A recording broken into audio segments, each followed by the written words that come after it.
দেশের সমস্ত প্রাথমিক শিক্ষকদের টেট পাস করতে হবে এমনটাই নির্দেশ দিয়েছে সুপ্রিম কোর্ট। 31শে আগস্ট 2028-এর মধ্যে সবাইকে টেট পাস করতে হবে নির্দেশ দিয়েছেন বিচারপতি দীপঙ্কর দত্ত। টেট পাস করার সময়সীমা 1 বছর বাড়ানো হলো।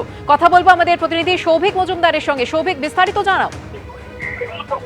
দেখো, সুপ্রিম কোর্টের তরফ থেকে আজকে প্রাথমিক শিক্ষকদের টেট পাস করার যে সময়সীমা ছিল সেইটা আপাততভাবে 1 বছর বাড়ানো হয়েছে। অর্থাৎ যেটা আগামী বছর পর্যন্ত ছিল সেটাকে বাড়িয়ে 2028 সালের 31শে আগস্ট পর্যন্ত করা হয়েছে।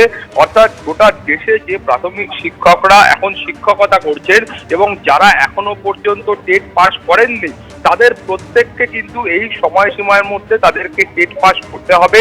তুমি জানো যে এর আগে সুপ্রিম কোর্টের তরফ থেকে একাধিক শর্ত বেঁধে দেওয়া হয়েছিল এবং সেখানে খুব স্পষ্ট করে বলে দেওয়া হয়েছিল যে যে সমস্ত শিক্ষকদের চাকরির মেয়াদ আর 5 বছরের কম রয়েছে তাদের ক্ষেত্রে এই টেট দেওয়া বাধ্যতামূলক নয় এবং তাদের টেট পাস করাটা বাধ্যতামূলক নয়, কিন্তু তারা যদি পদোন্নতি বা প্রমোশন চান সেক্ষেত্রে তাদেরকে টেট পাস করতে হবে। সেই নির্দেশও সুপ্রিম কোর্টের তরফ থেকে দেওয়া হয়েছিল এবং তার পাশাপাশি এটাও বলা হয়েছিল যে 5 বছরের বেশি চাকরি রয়েছে এমন শিক্ষকরা যারা টেটে অংশগ্রহণ করতে চান না তারা কিন্তু চাইলে স্বেচ্ছায় অবসর নিতে পারেন এবং সেই অবসর নিলে তিনি অবসরকালীন যা সুযোগ সুবিধা রয়েছে সেই সুযোগ সুবিধাও তিনি পাবেন।